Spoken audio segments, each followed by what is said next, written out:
عبدالباری کے سنگ۔ آج تو بہت مزہ آیا آپا۔ اچھا کیا بات ہے؟ ایسا بھی کیا ہوا عبدالباری؟ آج کلاسز کے بعد ہم نے مل کر شادان کا خوب مذاق بنائے۔ استغفر اللہ، اللہ ہمیں معاف کرے، دوسروں کا مذاق بنانا سوچنے پر بھی۔ اس میں کیا ہوا آپا، ہم دوستوں نے بس اس کو تھوڑا ستائے، سبھی ایک دوسرے کا مذاق بناتے ہیں اور آج شادان کا مذاق بنائے۔ تو کیا کبھی کسی نے تمہارا بھی مذاق بنائے؟ نہیں، میرا تو نہیں بناتے، لیکن ہاں کچھ وقت پہلے 1-2 مرتبہ ایسا ہوا تھا۔ اچھا بتاؤ، اس وقت تمہیں کیسا لگا جب دوسرے تمہارا مذاق بنا رہے تھے؟ کچھ دیر تک تو ٹھیک تھا، لیکن بعد میں مجھے بہت برا لگا۔ اپنے دوستوں کے تعلق سے کیسے خیالات آئے اس وقت تمہارے دل میں؟ بہت غصہ بھی آیا اور میں انہیں من ہی من میں برا سمجھ رہا تھا۔ ٹھیک ایسا ہی لگتا ہے دوسروں کو بھی جب ہم کچھ لوگ مل کر ان کا مذاق بناتے ہیں۔ ہاں، یہ تو میں نے سوچا ہی نہیں۔ اللہ سبحانہ و تعالیٰ نے منع کیے ہیں؟ کیا اللہ اتنی چھوٹی باتوں کو بھی کرنے نہ کرنے کا حکم دیتے ہیں؟ بالکل، اللہ سبحانہ و تعالیٰ خود قرآن میں کہتے ہیں کہ وہ کسی بھی بات کی مثال دینے، مطلب اپنے بندوں کو کوئی بات بتانے میں نہیں شرماتے، چاہے وہ مچھر یا اس سے بھی چھوٹی بات ہی کیوں نہ ہو۔ سچ میں آپا؟ اللہ سبحانہ و تعالیٰ ہمارا کتنا خیال رکھتے ہیں نا؟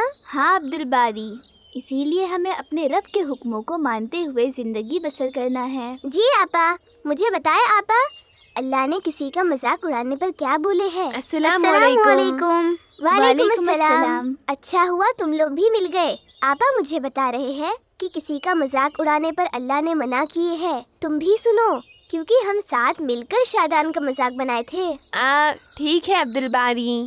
جی آپا بتائے۔ سورہ حجرات کی آیت ہے، اللہ سبحانہ و تعالیٰ فرماتے ہیں، اے ایمان والو، تم میں سے کوئی آدمی کسی آدمی کا مذاق نہ اڑائے، ممکن ہے وہ تم سے بہتر ہو، اور تم میں سے کوئی عورت کسی عورت کا مذاق نہ اڑائے، ممکن ہے کہ وہ تم سے بہتر ہو۔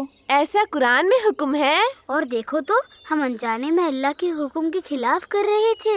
اللہ ہمیں معاف کرے، ہم نے گناہ کا کام کیے۔ آمین۔ آپا اس کا کیا مطلب ہے کہ ممکن ہے وہ ان سے بہتر ہو؟ جب کوئی کسی کا مذاق بناتا ہے تو وہ خود کو ہوشیار، سیانہ اور دوسروں سے بہتر سمجھتا ہے، اور دوسروں کو خود سے کمتر سمجھتا ہے، تبھی تو وہ دوسروں کا مذاق اڑاتا ہے۔